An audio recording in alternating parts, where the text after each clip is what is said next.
we were given a polynomial function in factored form and asked to determine the zeros and multiplicity, the degree, as well as the end behavior. The zeros of a polynomial function are the values of x that make the function value equal to 0.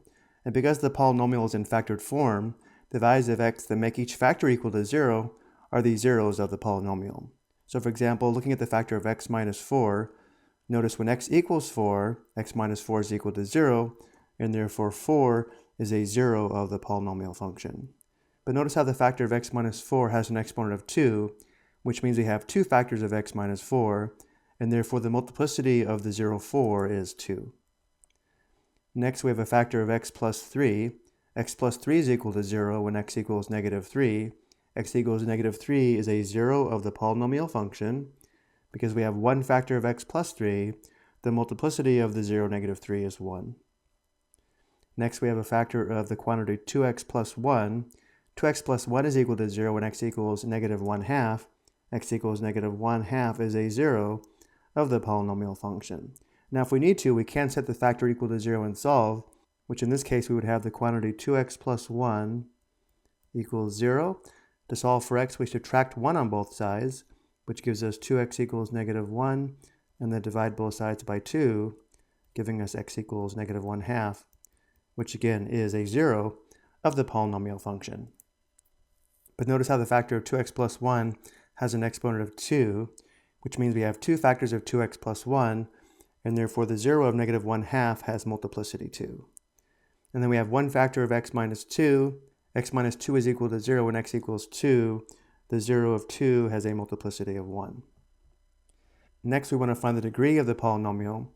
The degree of the polynomial is the same as the degree of the leading term, or the term with the highest degree. Let's analyze the polynomial function and see if we can determine the leading term of the polynomial function.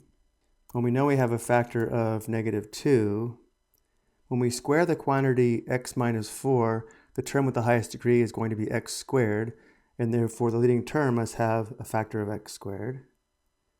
Then we have a factor of x plus 3. The term with the highest degree is x, and therefore the leading term has another factor of x. And when we square the quantity 2x plus 1, the leading term is going to be the square of 2x or 4x squared, which means the leading term of the polynomial must have a factor of 4x squared. And then the factor of x minus 2 will give the leading term another factor of x. So if we multiply this, we can determine the leading term of the polynomial function. Negative 2 times 4 is negative 8. And then we have x to the second times x to the second times x, which gives us x to the sixth. Remember, when multiplying and the bases are the same, we add the exponents. 2 plus 1 plus 2 plus 1 does give us an exponent of 6. So because the leading term has degree 6, the polynomial function also has degree 6. And now let's determine the end behavior of the given polynomial function. The end behavior of the polynomial function is the same as the end behavior of the power function g of x equals negative 8x to the sixth. So because we have an even exponent here and a negative coefficient, we should be able to determine the end behavior. But of course, we can always graph the original function or even this related power function to determine the end behavior. And let's go ahead and show both graphs. On the left, we have the graph of the original function. On the right, we have the graph of the related power function, g of x equals negative 8x to the sixth. To determine the end behavior, as x approaches negative infinity, or as we move to the left along the graph, notice how the graph goes down indefinitely, where the function values or y values approach negative infinity. And the same is true for g of x. As x approaches negative infinity, again, the function values approach negative infinity as well.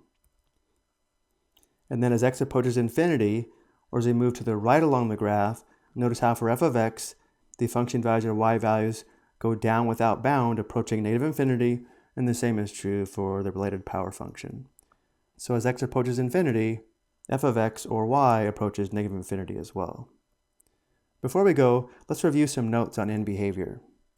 When determining the end behavior of a polynomial function, we can determine the end behavior by just looking at the leading term or the term with the highest degree, where if the leading coefficient a is positive, we look at this row. If a is negative, we look at this row. Then if the degree is even, we look at this column. If the degree is odd, we look at this column. So in our case, we had a negative coefficient and an even degree. So we were in this row in this column, and notice how this end behavior does match what we found. So you may want to copy this information down into your notes if you don't already have it. I hope you found this helpful.